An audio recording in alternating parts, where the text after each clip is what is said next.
All right, so what we're gonna do now is we're gonna focus on being able to get variation to the exercise of leg extension. I'm gonna give you different foot positions so that you can make sure that you're constantly trying to be able to break plateaus and be able to get your legs as full as possible in all directions. Let's go ahead.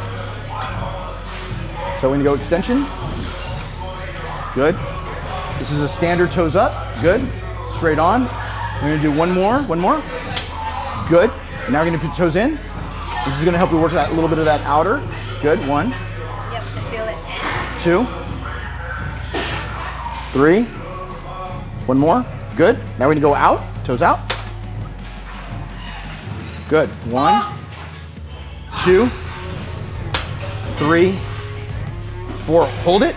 Now we're gonna go what I call the ballerina. Go straight toes. Good. And this is gonna give you a slight different variation in that quad burn. Go.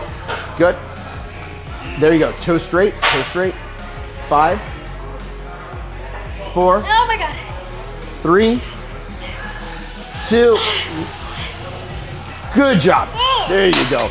So again, it's all about variation because that variation is going to create an overall full quad. And we want to be able to do all the different variations and angles to be able to get that, especially if you're looking to get on stage. I'm not crying, I swear. It's just sweat.